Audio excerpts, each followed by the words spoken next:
What's up mga bro? So ngayon naghahanap tayo ng bahay na malilipatan namin ni Mia. Siyempre, looking muna tayo. Tapos tingin na rin tayo ng mga ideas kung paano nila pinag-set up yung mga sala nila, pati rooms. Pero bago yung kain muna tayo guys.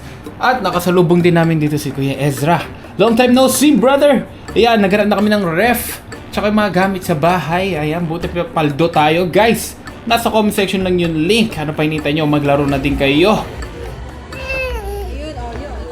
Pwede bossing? Extra balloon. Yun. Oh. 1, 2, 3, 4. Nice. May libre pa tayong ganito. Yes. May babagsak ka na. May babagsak ka na naman. Nakakatatlong ganito ka na.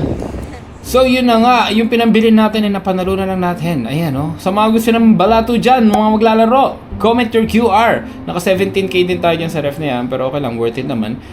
Saka na yung malalaking ref. Ito na lang muna. Maliit lang naman kaming pamilya. So ito binubuhat na namin. Sana hindi masira. Last time kasi nasira eh. May king size bed na rin kami. Yung mga gamit namin di pa nakaayos since kalilipat lang namin. Pati yung aircon namin sa naik kinuha na namin. Ayan, pinakabit namin dun sa bahay namin ngayon. Syempre, hassle yan. Guys, alam nyo nagastos namin. Humigit kumulang 150k din sa paglilipat lang. Sobrang mahal din. Ganun mahal maglipat eh. Ito naman si Jerry, pinapaayos yung exhaust niya. Talo ka kasi kaya pinapaayos mo yan, no? Maniwala ka. Talo na ka sa ngayon. Den! Kaya pinapalitan niya yung sounds niya. Bakit? Nagdadaya siya. Nagdadaya siya. Oy, Jerry, nagdadaya. Siyempre, kainan na muna ulit. At si Fujikon dito, gusto niya lagi naglalaro dyan. May nakakilala kay Mia, kaya nagpa-picture. Ayan, tapos sa akin wala.